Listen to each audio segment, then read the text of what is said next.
Welcome to a time with new opportunities. Opportunities to mature in me and opportunities to live out your purpose. I want to remind you again, do not fear anything, for I am with you. Do not be afraid, for I am your God. I will strengthen you. Be assured, I will help you.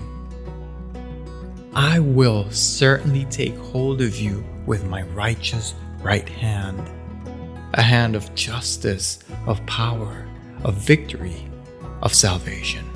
Beyond any doubt, there is nothing in the universe with the power to separate you from my love.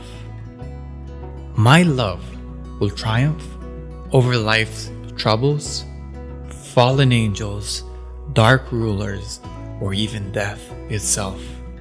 There is nothing in the present or future circumstances that can weaken my love.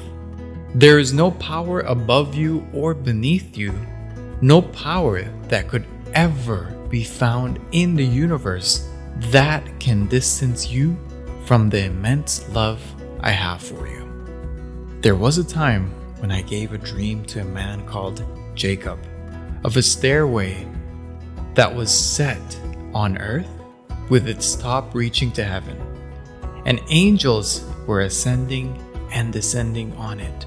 It was with a special purpose because that stairway represents the connection between you and me. Despite the mistakes Jacob made in his life, I appeared to him in his darkest moment because nothing can weaken my love for my children. Through that dream, I demonstrated to him, as today I want to demonstrate to you, that even though I have created the universe and all its wonders and deep mysteries, I desire an intimate relationship with my creation, especially you. But it's not only that, it's the fact that I am the one who initiates that connection, conversation, and relationship. Even when you mess up, even when you've made choices that you regret, even when you run away from me, I will come to you.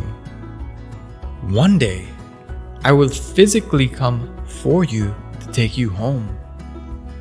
But while you are on earth, you are to live a life of service and move past your comfort zone and selfishness. I want your heart to align to mine, and when this happens, I will bless you wherever you go.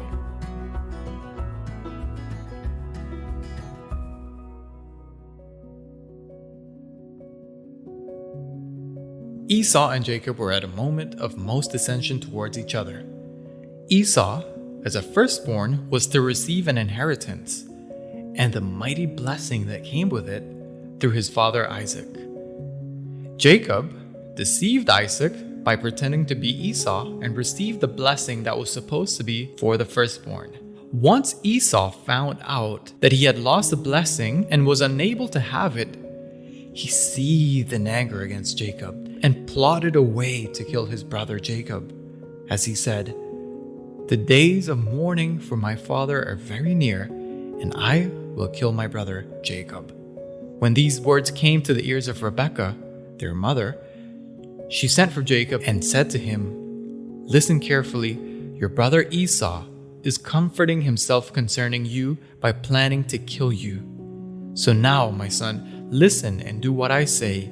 Go to my brother Laban in a place called Haran." Although the idea was for Jacob to flee temporarily until Esau's anger subsided, Jacob definitely found himself at a crossroads, having to make a choice between two risky alternatives: to stay and keep his inheritance, or to leave and potentially lose the inheritance that he always wanted. He decided to run away. Can you imagine how he felt? Walking alone through the wilderness, with his heart pounding in fear of his life.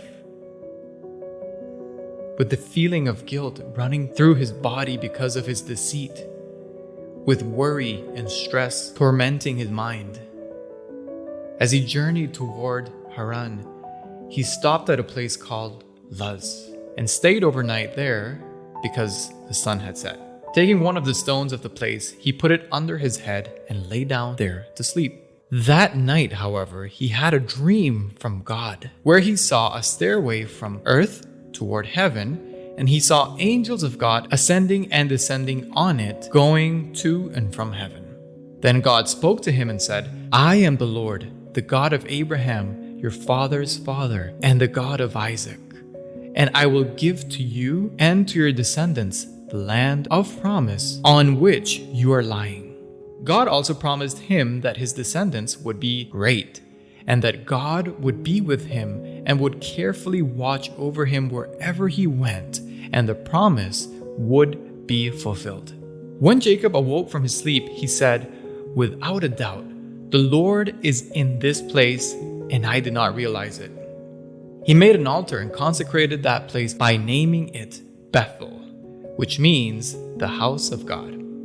Notice the significance of this. The name of the city was Luz, but then Jacob named it Bethel. This is incredibly important to understand because it wasn't Jacob who came to Bethel, the house of God. It was the house of God that came to Jacob. Why is this important to understand? It's because maybe you, as Jacob was, might also be at a crossroad. You might be afraid to make the wrong choice because you are not sure what is God's will. And a wrong choice would mean losing his blessing. This way of thinking can be a huge burden. Some people think that if God isn't telling them what to do all of the time, they are out of the will of God.